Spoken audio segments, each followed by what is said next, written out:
Hi Aquarius, welcome to your May 2017 love reading. It's Rena here. So, all throughout the month of May, Venus is going to be in Aries. Aries is a fire sign, you're an air sign, so it's a sextile, it's a friendly angle, and it's your third house of communication. So, this was where the Venus retrograde began. So again, something with the internet. Maybe there's somebody who you've kind of like been dealing with, and maybe you even had a reunion, and maybe now you're with that person. I don't know. Just wanted to let you know about that.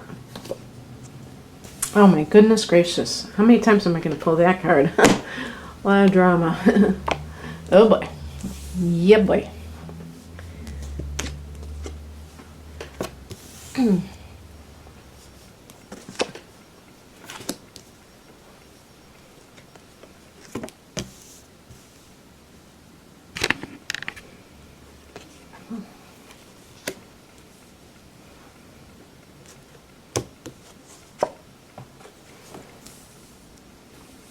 Okay.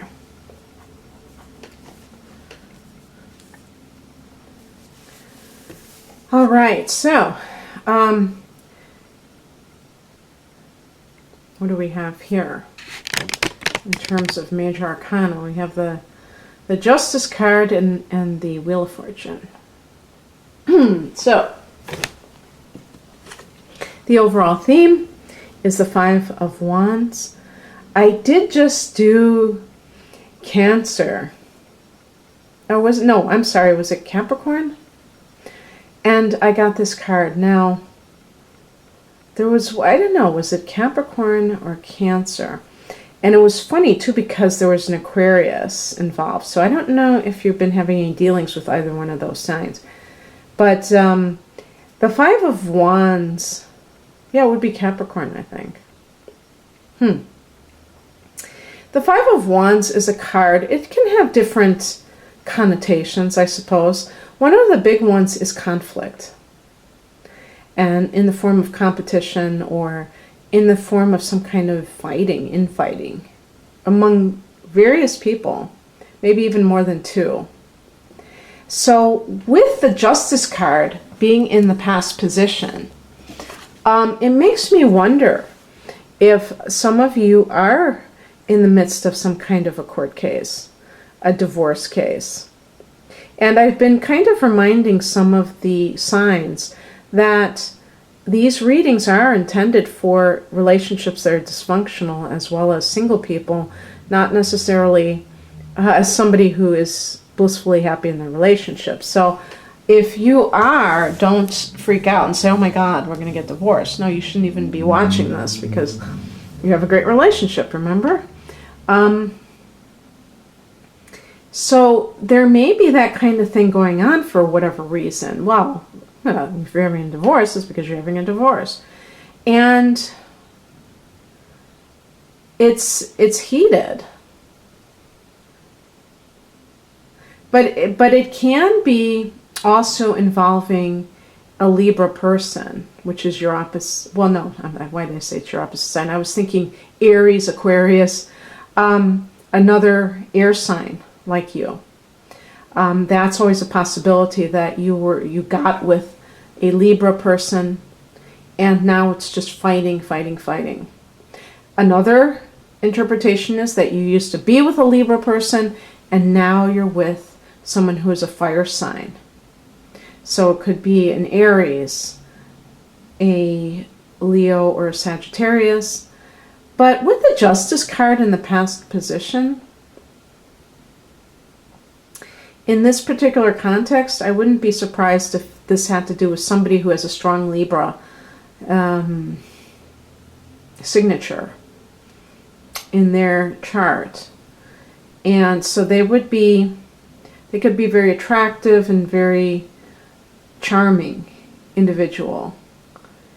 And yet that was almost like a facade. And now you're dealing with, you got a battle on your hands for whatever reason. You're not getting along, which happens, of course. And interestingly, we have the the Queen of Cups. So it could be that you're realizing some things about life. Maybe you're getting more in touch with your emotions.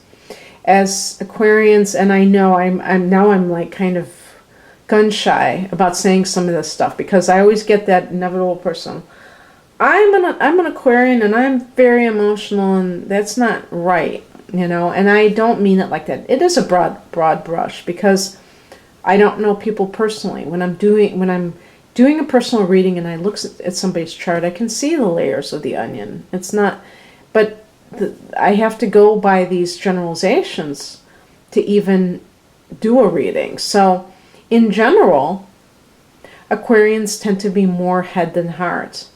And so what I'm saying is that you may be getting in touch with that part of you and understanding better that this isn't what you want in your life. Sometimes the Queen of Cups is also psychic, and so she can determine that it's possible maybe somebody is starting arguments because they want to cover their tracks. And maybe you're kind of, who knows, maybe you're suspecting them of that. That's why they have become all of a sudden so combative, whereas before they were very chill, and now they're acting very like starting fights, so that you're fighting and there's nothing that they can do about it. I mean, well, what I mean is that it's kind of like distracting you from what is really happening, and you're kind of like getting wind of this, maybe, possibly. The higher message is represented by the Eight of Pentacles. I wanted to say that in some cases you may be trying too hard to make a relationship work that is really a pretty impossible situation. But it could even be that there's something going on in that person's work. Maybe they're not telling you. Maybe they're using that as a cover, and they're saying they're working long hours when really they're having an affair. Maybe it's with somebody in their workplace that they're having an affair.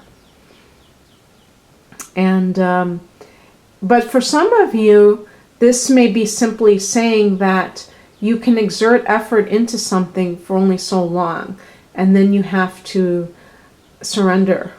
Because as a fixed sign, you tend to kind of steamroll over things, where it's like it's like repetitive motion. Wear something down by doing it over and over again, and sticking with the situation even if it's not really working out. And that's not necessarily a good idea. It can work really well when you have a career, because when you're persistent, good things tend to happen. But in your private life, if there's something negative happening and you're persistent, you're going to have persistently, inharmonious situations. What's crossing you is the Wheel of Fortune. I would say this has to do with alignment. Do you feel like your life has been in a, like, I was going to use the word harmony. Are you in harmony with life right now? Or are you feeling out of sorts? Are you feeling like, and sometimes if you are in a relationship that is quite negative, it can indicate, it can create a sense of imbalance in other areas of your life.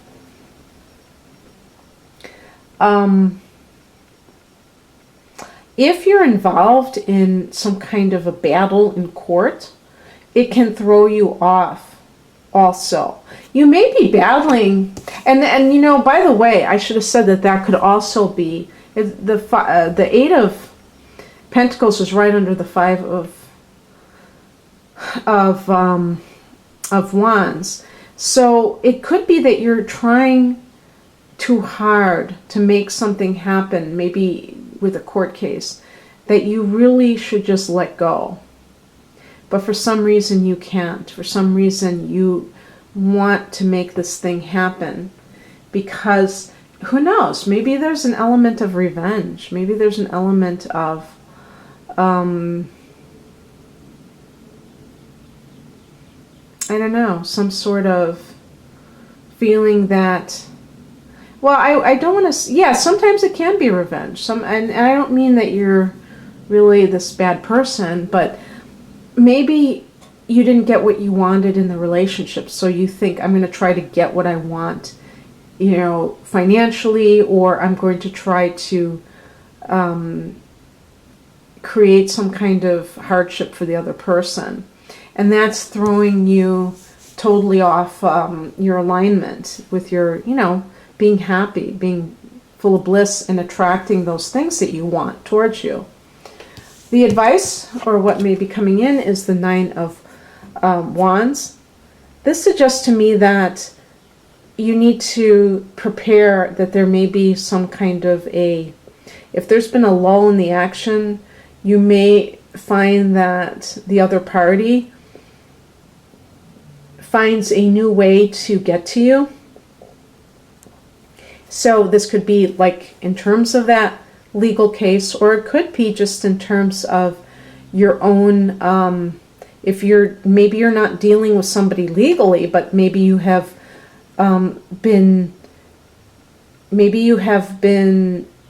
duking it out within a relationship. Maybe there's been a lot of disharmony, lack of harmony, and you are planning on leaving, but this other person is going to possibly make a plea to be with you, or to stay with you.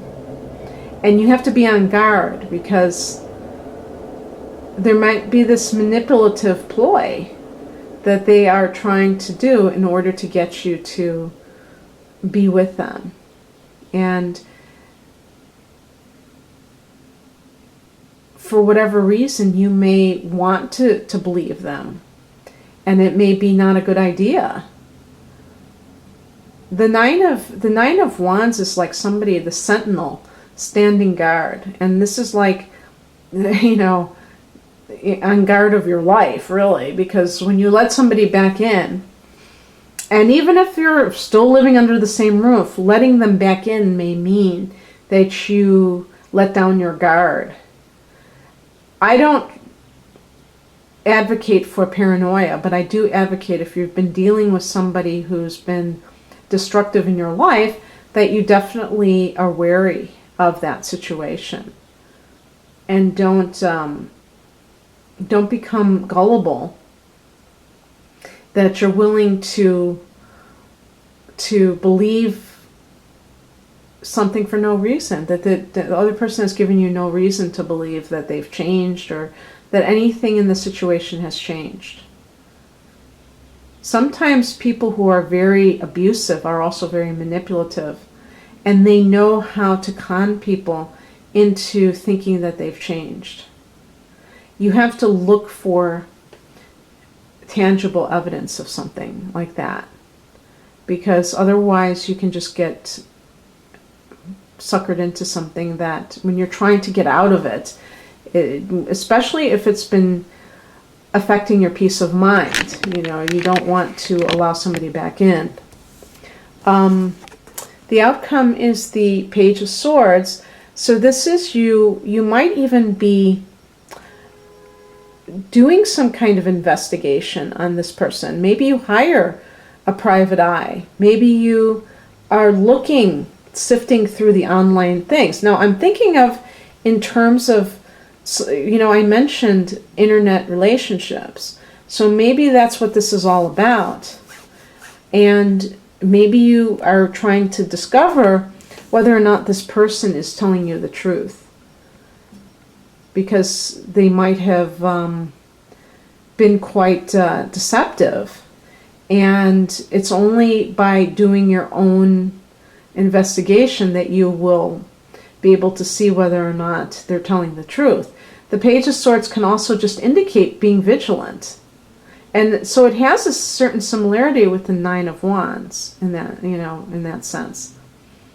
and not just being asleep at the wheel, but somebody who is really aware of other people's ability to affect, your life in an adverse way. And, you really are trying to choose peace, I think. So, Aquarius, I hope you enjoyed this. If you'd like a personalized reading, using your natal chart for the love readings, to pinpoint patterns and look at compatibility with a partner and things like that, please click on the link below. Otherwise, have a great May. Bye.